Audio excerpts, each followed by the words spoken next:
அனைவருக்கும் வணக்கம். இந்த பதிவில் நம்ம எதை பற்றி பார்க்க போகிறோன்னு தெரிஞ்சுக்கிறதுக்கு முன்னாடி மறக்காமல் நம்ம சேனலை சப்ஸ்கிரைப் பண்ணிக்கோங்க. பக்கத்தில் இருக்கிற பெல் பட்டனையும் கிளிக் பண்ணிவிட்டு ஆளுங்கிற ஆப்ஷன் கொடுத்துட்டிங்கன்னா நான் போடுற வீடியோக்கள் எல்லாமே மிஸ் ஆகாமல் நோட்டிஃபிகேஷனில் வந்துடும். இந்த பதிவு மிக மிக முக்கியமான பதிவு, அனைவரும் தெரிந்து கொள்ள வேண்டிய ஒரு பதிவு அப்படின்னே சொல்லாங்க. யாருடைய வாழ்க்கையில் தீராத கஷ்டங்கள், கடன்கள், நோய்கள், மனக்கவலைகள், குழப்பங்கள், இது மாதிரி எப்பேற்பட்ட பிரச்சனைகள் இருந்தாலும் இப்போ நான் சொல்லக்கூடிய இந்த ஒரு பரிகாரத்தை இன்று மாலை நேரத்தில் நீங்கள் செய்யும்போது கண்டிப்பாக எல்லாமே சூரியனை கண்ட பனி போல் உங்களை விட்டு விலகும் அப்படின்னே சொல்லலாம். சரி, அப்படி என்ன பரிகாரம், இந்த நாளில் என்ன சிறப்பு அப்படின்னு தெரிஞ்சுக்கலாம். இன்று மார்ச் மாதத்தின் 6ஆம் தேதி, மாசி மாதத்தின் 22ஆம் தேதி நிறைஞ்ச வெள்ளிக்கிழமை.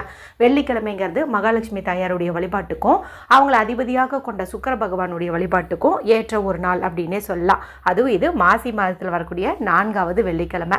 இந்த நாளை மேலும் விசேஷம் சேர்க்கும் விதமாக இன்றைக்கி பார்த்திங்கன்னா நமக்கு மாசி மாதத்திற்குண்டான சங்கடகர சதுர்த்தி இருக்குது. மாசி சங்கடகர சதுர்த்தி ரொம்ப ரொம்ப விசேஷம் வாய்ந்தது அப்படின்னே சொல்லலாம்.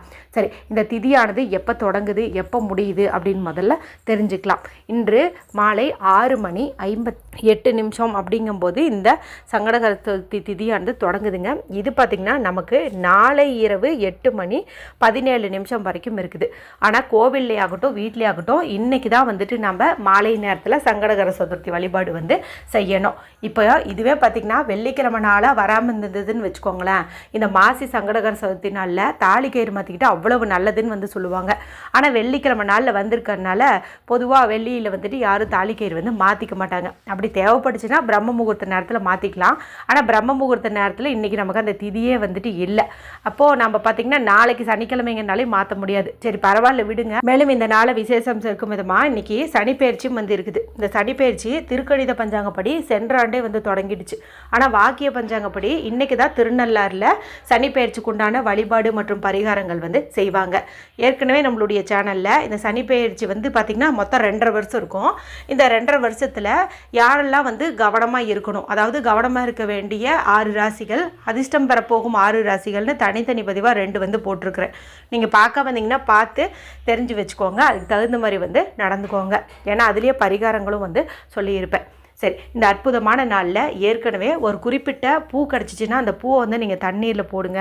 இதன் மூலமாக இந்த வருஷம் முடியறதுக்குள்ளே உங்களுக்கு கோடீஸ்வர யோகம் உண்டாகும் என்பது குறித்து ஒரு பதிவு போட்டிருக்கிறேன். அடுத்து பார்த்திங்கன்னா வெள்ளிக்கிழமை 4வதுமா கல்லுப்பு வச்சு அற்புதமான ஒரு பரிகாரம் சொல்லியிருக்கிறேன். அதை செய்வதன் மூலமாக கடன் வாங்கக்கூடிய சூழ்நிலை இந்த ஜென்மத்துக்குமே வராது. மேலும் பணமும் சேரும், சொர்ணதோஷம் நீங்கும் அப்படின்னே சொல்லலாம். கூடவே இன்றைக்கி வாஸ்து நாளாகவும் இருக்குது. காலையில் 10:32 11:08 வரைக்கும் வாஸ்து நேரம் இருக்குது. உங்கள் வீட்டில் வாஸ்து குறைபாடு இருந்துச்சுன்னா அதுக்குமே கல்லுப்பு வச்சு செய்கிற மாதிரி ஒரு எளிமையான பரிகாரம் கொடுத்தும் போட்டிருப்பேன். சரிங்களா, தேவைப்பட்டுச்சுன்னா இப்போது இந்த 4 வீடியோனுடைய லிங்க்குமே எண்ட் ஸ்க்ரீனில் கொடுக்குறேன், பார்க்காதவங்க பார்த்து பயன்படுத்திக்கோங்க. கூடவே இந்த வெள்ளிக்கிழமை நாளில் அடகு வச்சுருக்கக்கூடிய நகையை மீட்பதற்கான ஒரு பரிகாரம் குறித்து போன வாரமே போட்டிருந்தேன். அதையும் கூட நீங்கள் செய்கிறதுனாலும் நல்ல பலன்கிறது நிச்சயம். சரி, இப்போ இந்த பதிவை தொடர்ந்து பார்க்கலாம். இப்போ நான் சொல்லக்கூடிய இது பார்த்திங்கன்னா சனிப்பெயர்ச்சிக்கு உண்டான ஒரு பரிகாரம்னு எடுத்துக்கலாம், சங்கடகர சதுர்த்தி நாளில் செய்ய வேண்டிய ஒரு பரிகாரம் அப்படின்னும் எடுத்துக்கலாம். இது ஆண்கள் பெண்கள் யார் வேண்டுமானாலும் செய்யலாம், கோவில்லையும் செய்யலாம், வீட்லேயும் செய்யலாம். சரிங்களா, எந்த நேரத்தில் செய்யணும்னு பார்த்திங்கன்னா மாலை 6 மணிக்கு மேலே நீங்கள் செய்கிறது நல்லது. அதுவுமே 7 மணிக்கு மேலே செய்கிறது இன்னுமே நல்லது. ஏன்னா இப்போ பார்த்திங்கன்னா இந்த சங்கடகர சதுர்த்தி திதியும் தொடங்கிடும். அதுக்கு மேலே நீங்கள் எத்தனை மணி வரைக்கும் வேணாலும் செஞ்சுக்கலாம். சரிங்களா, கோவில் திறந்துருக்கிற வரைக்கும் நீங்கள் எப்போ வேணாலும் செஞ்சுக்கலாம். வீட்டில் வழிபாடு செய்யறதாலும் உங்களுடைய இஷ்டப்படி ஒரு 9 மணி 10 மணி வரைக்கும் கூட நீங்கள் இதை செஞ்சுக்கலாம். இதுக்கு தேவையான பொருள் என்ன, இது எப்படி செய்யணுங்கிறத பார்த்தலாம். சனீஸ்வரர் பிடிக்க முடியாத தெய்வங்கள்னு பார்க்கும்போது 2 தெய்வத்தை சொல்லலாம்.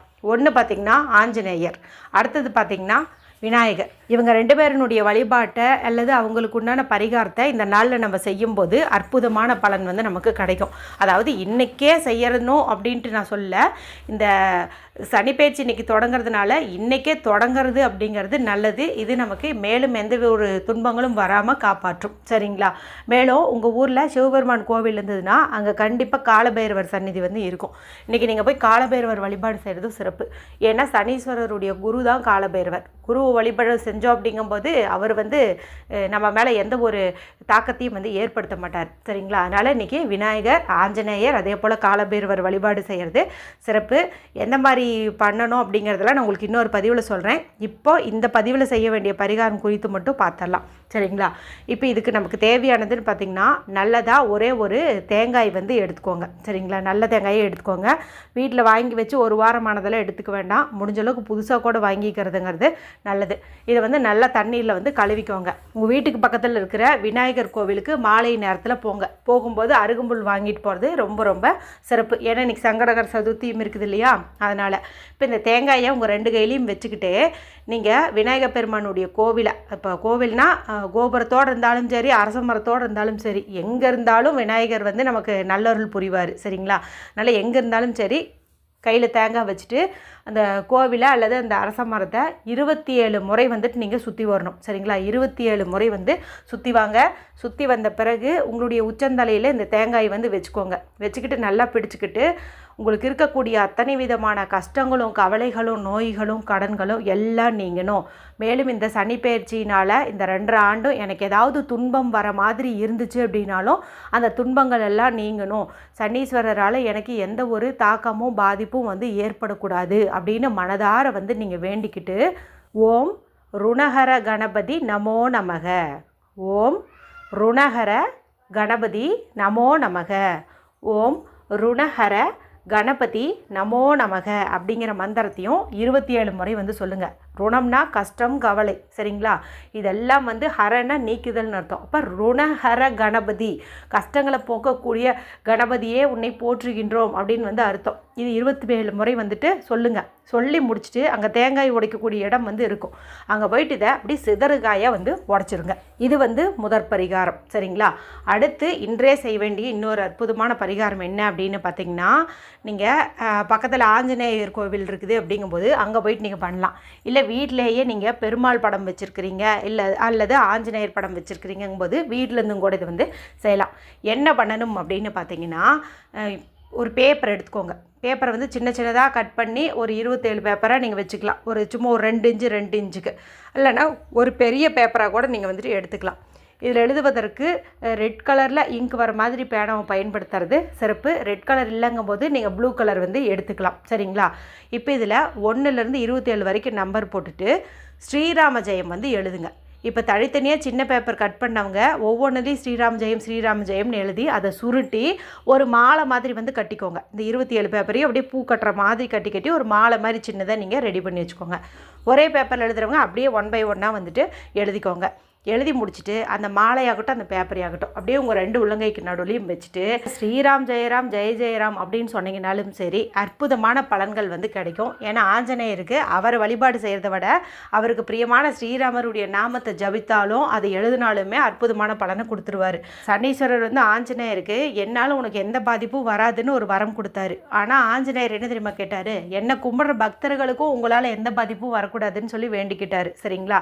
அதனால் நீங்கள் இந்த மாதிரி ஸ்ரீராம ஜெயம் வந்து பேப்பரில் எழுதி மாலையாக கட்டுறது, இல்லை பேப்பரில் எழுதுறது, அது உங்கள் ஊரில் இருக்கிற ஆஞ்சநேயர் விக்கிரகத்துக்கு போட்டு விடுறது, இல்லை வீட்டிலேயே ஆஞ்சநேயர் படத்துக்கோ பெருமாள் படத்துக்கோ போட்டு விடுறது அற்புதமான பலனை வந்து கொடுக்கும். இப்போ நான் இதில் சொன்னது பார்த்திங்கன்னா 2மே எளிமையான பரிகாரம், ஆனால் அற்புதமான பலன் தரக்கூடிய பரிகாரம். சரிங்களா? 2யுமே செய்கிறதுக்கு முயற்சி பண்ணுங்கள். இல்லைன்னா ஏதாவது ஒன்றையாவது செஞ்சு பலனடையுங்க. வீடியோ பிடிச்சிருந்தால் மற்றவங்களோடையும் ஷேர் பண்ணுங்கள், லைக் பண்ணுங்கள். மற்றும் ஒரு பயனுள்ள பதிவில் உங்களை சந்திக்கிறேன். நன்றி, வணக்கம்.